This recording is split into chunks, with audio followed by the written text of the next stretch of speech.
শুরু হলো ভারতের কমিউনিস্ট পার্টির জলপাইগুড়ি জেলার ২৬তম সম্মেলন। রক্ত পতাকা উত্তোলন করলেন প্রাক্তন সাংসদ জিতেন দাস। উপস্থিত ছিলেন পার্টির রাজ্য সম্পাদক মোহাম্মদ সেলিম, পার্টির কেন্দ্রীয় কমিটির সদস্য দেবলীনা হেমব্রম, রাজ্য সম্পাদক মণ্ডলীর সদস্য জিয়াউল আলম, জীবেশ সরকার, অনাদি সাহু, রাজ্যের কমিটির সদস্য সলিলাচার্য, কিশোর দাস, অনন্ত রায়, সায়নদীপ মিত্র, নিরাপদ সর্দার সহ রাজ্য কমিটির অন্যান্য নেতৃত্বরা।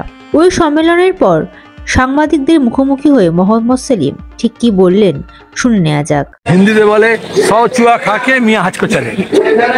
তাহলে এই যে অযোধ্যা তো ঝাঁকি হ্যায়, কাশী মথুরা বাকি হ্যায়, কার স্লোগান ছিল? তাহলে এখন যদি সম্বলে মসজিদে গিয়ে কারা হামলা করছে, ঝামেলা করছে, কারা দাঁড়িয়ে বিশ্ব হিন্দু পরিষদ কেন জামা মসজিদের নিচে কি আছে দিল্লি সেটা খুঁজতে হবে, তাজমহলের নিচে কি আছে বজরং দল কেন বলে? আমাদের পশ্চিমবঙ্গে এরকম দুটো মসজিদকে নিয়ে আরএসএস নতুন করে ক্যাম্পেইন শুরু করছে। আপনি তাতে একটু হাওয়া দেবে হিন্দু মুসলমান বিভাজনের জন্য। মোহনবাদ বলেছেন ভালো কথা, কিন্তু অনেকের অনেক বয়সে বুদ্ধি হয়, এটা বোঝা গেল।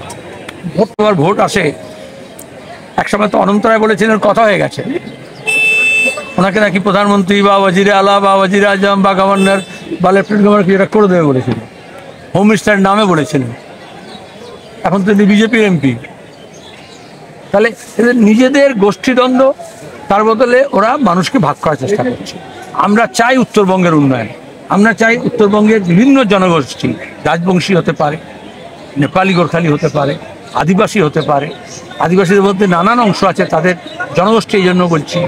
এখানকার যারা ছিন্নমূল মানুষ এখানে এসে বসতি করেছেন তারা যাতে শান্তি থাকতে পারেন, এখানকার মুসলমান সংখ্যালঘু যারা আছে তারা যাতে নিরাপদ থাকতে পারে, এবং এটার জন্য কেন্দ্র এবং রাজ্য সরকারকে আরও সুচারুভাবে কার্য সাধন করতে হবে।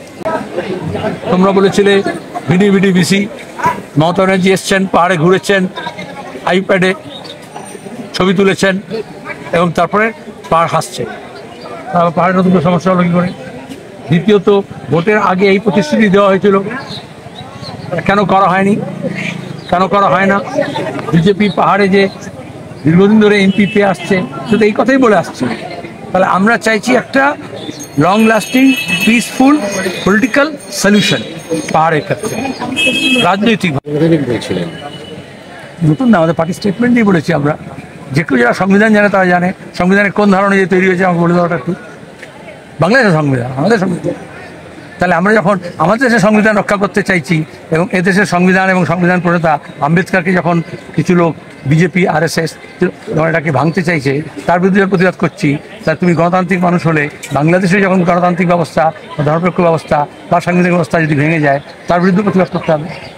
দুনিয়ার মধ্যে আমরা সবচেয়ে বেশি ক্ষতিগ্রস্ত হচ্ছি এই মুহূর্তে আমাদের অর্থনীতিতে, এবং সবচেয়ে বেশি বেকারির পার্সেন্টেজ বেড়েছে আমাদের দেশে। সে ব্যাপারে কেন্দ্র বা রাজ্য সরকার কোনো কথা বলছে না। শিক্ষার অবস্থা খুব বেহাল। আমরা শিক্ষার সম্প্রসারণ করেছিলাম, এখন শিক্ষা সংকুচিত। Bureau report, ND Bangla news. সবার আগে সব খবর, সঠিক খবর পেতে ফেসবুক পেজটি ফলো করে এবং ইউটিউব চ্যানেলটি সাবস্ক্রাইব করে রাখুন আর শেয়ার করতে ভুলবেন না।